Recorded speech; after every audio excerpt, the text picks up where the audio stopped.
do is just ask if you can put something into the chat and just let me know that you can see me, you can hear me, and that you're alive. Apologies for the mad fuzzy hair. I am struggling with this barnet. So just let me know that you're here and that you can see me and you can hear me. So I can see a couple of people are on watching right now. So hello. Thank you for choosing this over anything else that you could have been doing tonight. And tonight we are going to cover setting better boundaries. And there's something that I want to talk about, something that was on TV recently that I've been watching, which really hit home for me when it comes to boundaries. So excellent. So I'm seeing one of these, and you're all here. Brilliant. So we've got about 9 or 10 people. Fantastic. So I'm just going to give it a little bit more time and just let more people join. And you know, I'm not going to fuck about tonight. We are going to get through lots of stuff. And I'm just so excited for everybody watching. So let me see. Okay, cool. We've got someone messaging. Okay, we're good. We're good. So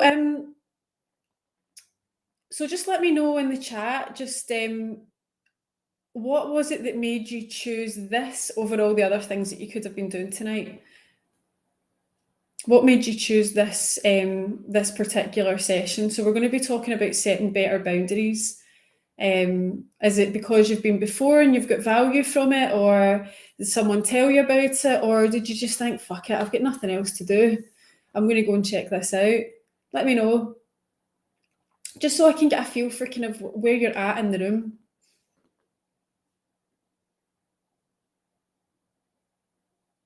Hi, Jane. Perfect boundaries is your area for improvement. Wisdom's off. Thank you. Excellent. So good. Perfect. Okay, so I'm so delighted to be doing this again, and I just love these Thursday night sessions, and I like to make them quite succinct. And you know, I just want to extend a very special welcome to anyone who's new to me or new to this, and anyone that's struggling tonight, because you're in the right place. And I'm so honoured that you're here over and above all the other places that you could have been. There's obviously something that's pulled you into this, and you're exactly where you're supposed to be. So one of the things that I'd like to invite you to do is just to listen in a particular way, and just to listen for the similarities rather than the differences. And that's how you're going to get the most out of this. And then we're going to go through a nice exercise where we're going to dig up exactly what it is that's going on for you and get your eyes on it. Because once you can see what's going on for you, then you're going to be able to do something about it. But you can't fix what you can't see, okay? So I'm Andrea from Dominant Mindset Coaching, and the theme of tonight is setting better boundaries. Now, I don't know if anyone here has been watching Married at First Sight, and it's a programme where two strangers get married, never met each other, never spoken to each other, they meet at the altar and they get married. And I've been watching this programme from the start, and I caught a little bit of the Australian one, but the UK one is the one that I've been watching. And I found it fascinating. And one person in particular I've absolutely loved watching. And that one's Megan, right? And if you've watched this, you'll know the story of Megan and Bob. But basically, Megan and Bob were paired up together. They got married, and Bob was quite extroverted, quite loud, quite a big character, whereas Megan was more kind of a bit quieter, a bit kind of more introverted, likes her space and all that kind of thing. And throughout the series, what we've seen is that Megan, there's been two things that's happened with her. One of them is that she's just said, this isn't for me, right? You're a great guy. It's not about you being a terrible person or whatever, but you're not the guy for me. And, you know, she's got all these cameras on her and a lot of kind of pressure because people at home are watching. There's people giving her shit on social media. And what I really love about Megan is that she's not moved her boundaries, right? She's just went, there's no cruelness, there's no Like, it's not about you're a terrible person or anything like that. It's just this isn't working for me. And I've just got so much respect for that, because oftentimes what we do is we bow to pressure and we go, oh God, everybody's going to be watching, so I better just go and try or do something that's kind of moves my boundaries. And when we do that, you know that it's happening, because you get that little twist in your stomach, or you get that little feeling in your chest, or that heaviness where you're not quite right. And that's because you've moved something that just, you've moved your moral compass, you've moved your boundaries.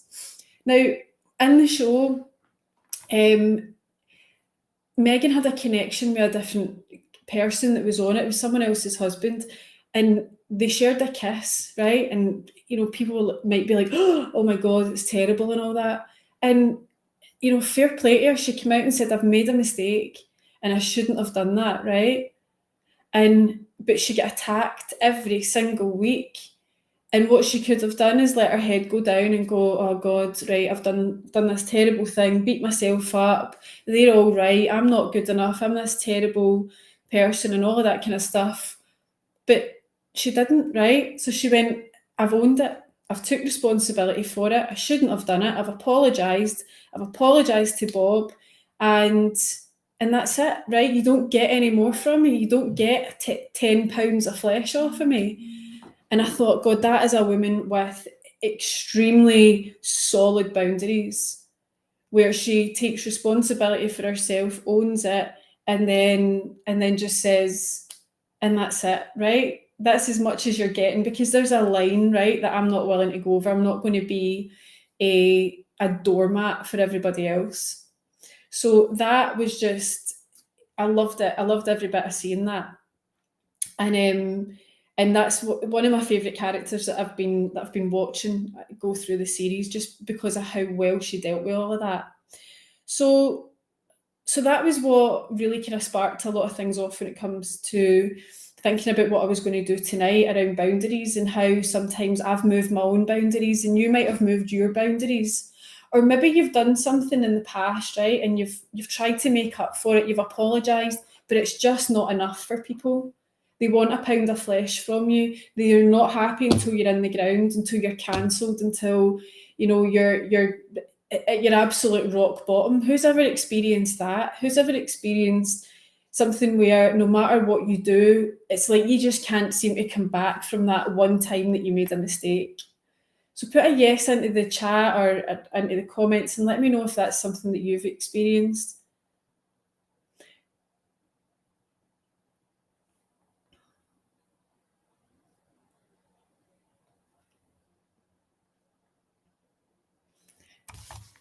Let's see these comments.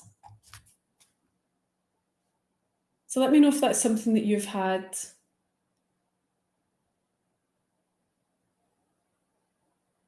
Because I've had this experience, right, where I've apologised, I've done what I could, I've made amends, I've literally changed my whole entire life, and it's just not enough. And I got to my breaking point quite recently, actually, in a conversation with someone where I said, look, I changed career. I haven't drank in 3 years. I've apologised. I've also stated that I'm open. If there's anything else that's there for you, let's talk about it. I'm open to that, and I'm not even going to argue back with you. I'll take it. I'll take it on board, whatever it is that I've done, and I'll apologise and I'll make whatever amends or reparations I need to make for it. But there's a line, right? And taking responsibility for your life doesn't mean being a doormat. It doesn't mean taking all of the blame. It doesn't mean taking all the credit either. It also doesn't mean taking on all of the burden for fixing things, because it's each and every person's responsibility to heal, no matter what happens to you. And so usually what I would have done is ran about people pleasing and trying to keep everybody happy. Is there anything else I can do? How can I make you happy? How can I make this better? But enough is enough sometimes. And sometimes that just needs to be stated and said. In that moment, I got my power back.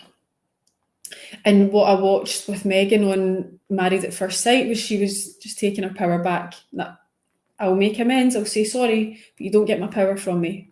You don't get my freedom, my self-expression, and my power. So that was what I saw in that. So let me know in the chat, like, has anyone ever dealt with something like that? Where you've lost your power in a situation? Where you felt like a doormat, even though you've said sorry?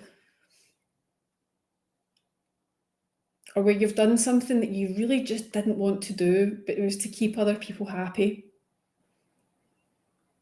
And then you've maybe resented them for it.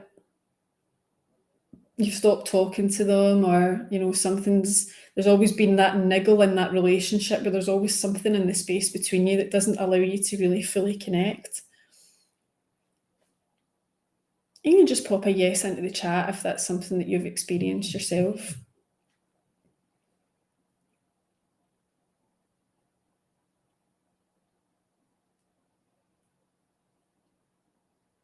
Yeah, sometimes people will compare their own internal anger out on others.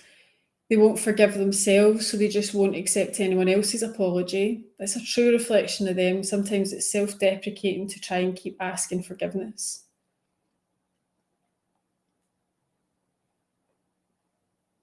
Yeah, and you know, forgiveness, there's two bits to that, right? You get the forgiveness from the other person, but really the big thing is you need to forgive yourself, because we're all human, right?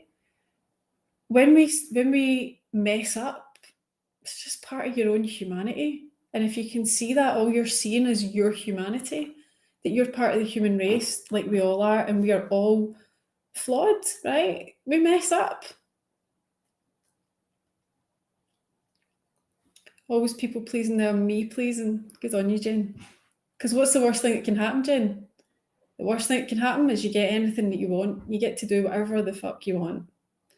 So amazing, right? And what I'd like to do is just to help you through getting your eyes on some of this stuff. So I'm going to take you through forgive, release the prisoner, and the prisoner is always us. Yes, exactly. When we sit with resentment, you know, all we're doing really is we are taking poison and hoping the other person dies. That's it.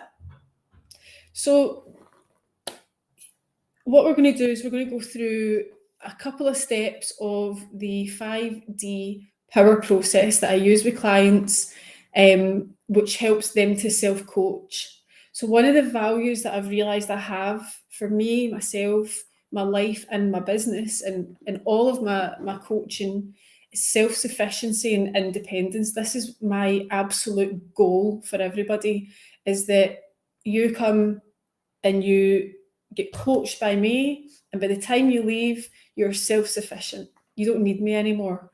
My aim is to make myself redundant quickly so that you're out in the world and you can handle anything that's thrown at you because you've got all the tools. That's my goal and my aim with every single person that I coach. And I've got a process which the more you do it, the more powerful it becomes. The more you do it, the faster it gets, right?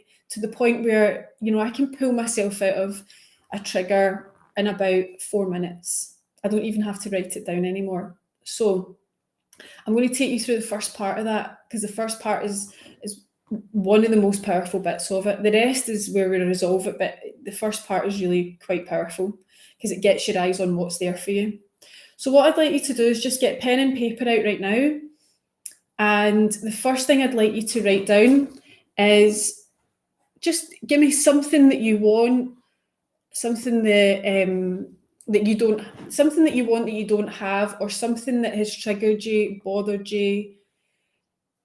Maybe write down something where you've moved a boundary or you've not forgiven yourself for, something that bugs you, triggers you, annoys you, something that's missing. And be very specific about it. So get it into a sentence, right? What is that thing? And once you've got that thing, I want you to write down how long have you wanted it, or how long has it been going on, or how often does it happen? So what's the time that kind of boundaries that, right? How long has it been? How often does it happen? So it might be something like, my husband always complains about the way that I do the dishes and has done for the last 5 years. It might be, my boss was quite cheeky in a work email 2 years ago. So that's how specific we really want it, right? Once you've got that down, I want you just to write yes into the comments and let me know that you've done that.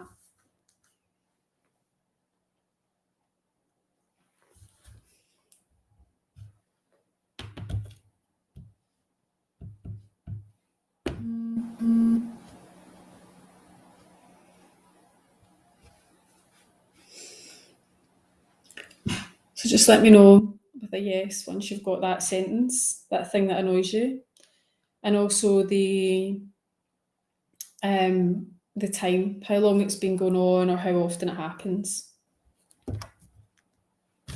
Perfect, excellent. So I'm getting some yeses coming through, so that's good. So the next one, how does it feel to know that you don't have it? Or how does this situation make you feel? What's the emotion that comes up? Is it anger, sadness, frustration, disappointment, annoyance?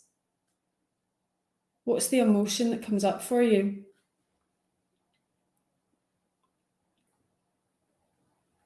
So it might be, my boss was cheeky in a work email 2 years ago and I'm raging about it.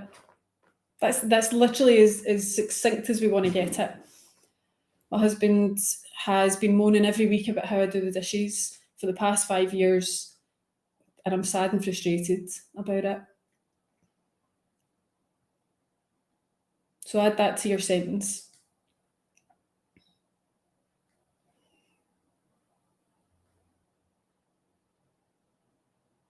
And then, what is it that you've told yourself that's had you not have it? Or what is it that you've told yourself that's had you put up with this?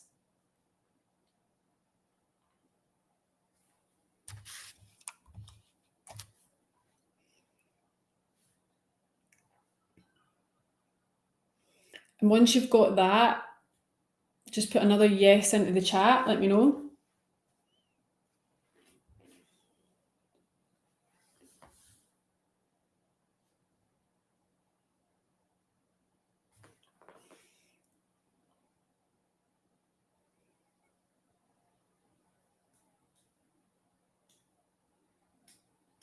So just let me know with a yes.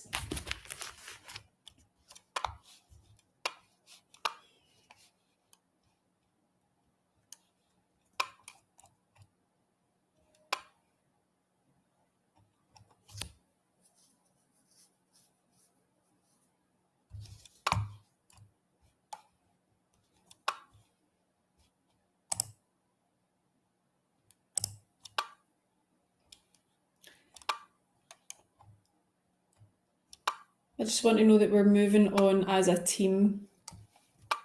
So this is why writing yes is so important. So I know that we are on the same page and I'm not skipping too far ahead for people. And then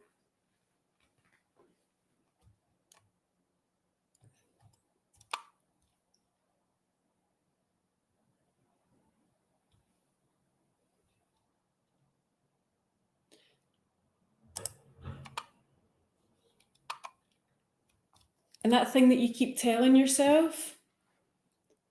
Oh, the comments, I can see that comment. I don't think comments are coming up in Restream. I can see it. So see that thing that you keep telling yourself? Where else are you telling yourself that? So if you're telling yourself, oh, I'll never be able to do that, or that person doesn't care, or I'm not respected, or what's the point? Where else in your life are you saying that? Do you say it at work? Do you hold back from speaking in meetings? Do you, if it's a work thing, do you hold back in your relationship? And do you hold back in relationships in general? Do you stop yourself at the gym? Where else do those beliefs show up? And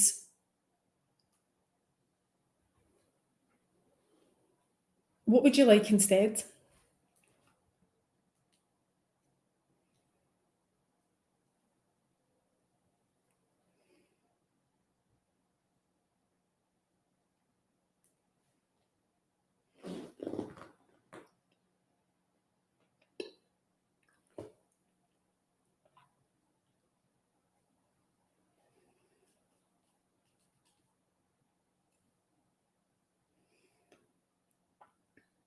And what I'd love to see is you putting your answers into the chat,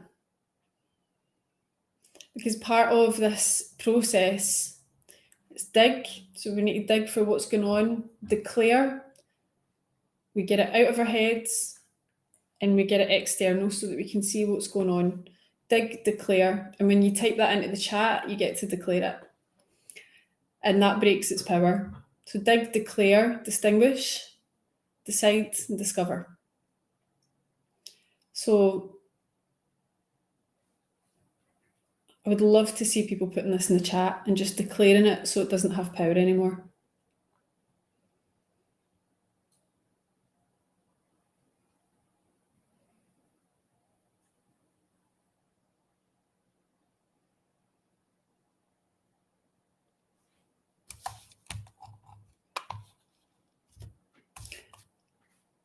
Awesome.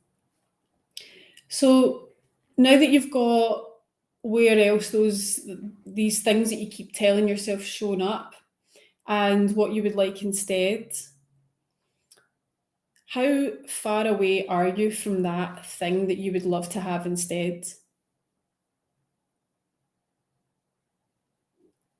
You want to claim your power back? I'll give you freedom and peace. Beautiful. How close are you to that? Where are you right now? Are you miles away, or are you like, I just need to be pushed over the edge? I just need a wee bit of help. Or are you like, I'm powerless? Or are you somewhere in between? Let me know.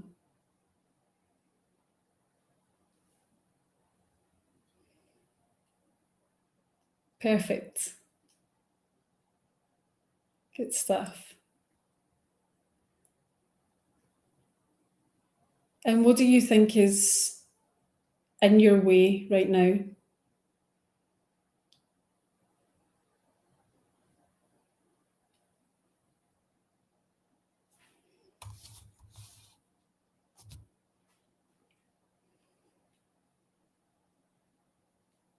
What's between you and that thing?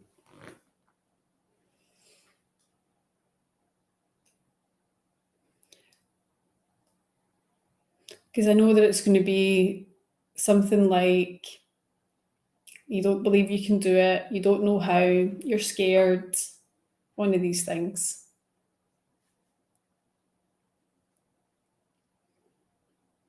Cool.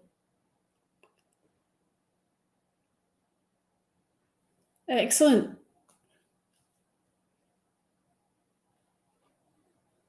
Listen, we're all dealing with it, right? So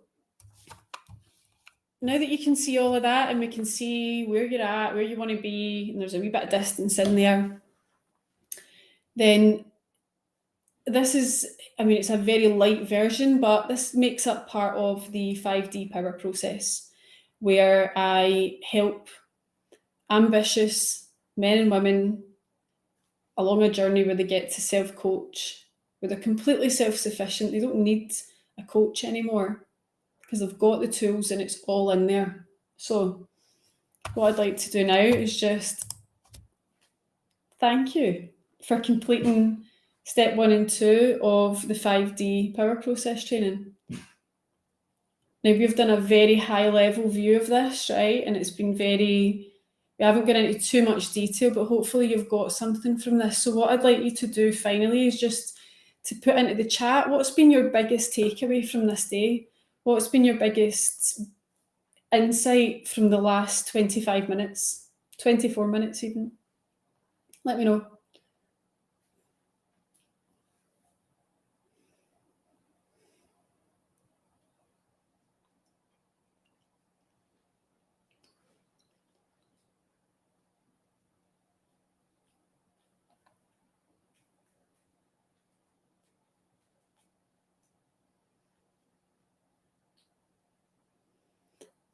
And just pop your biggest takeaway into the chat so that I can see it.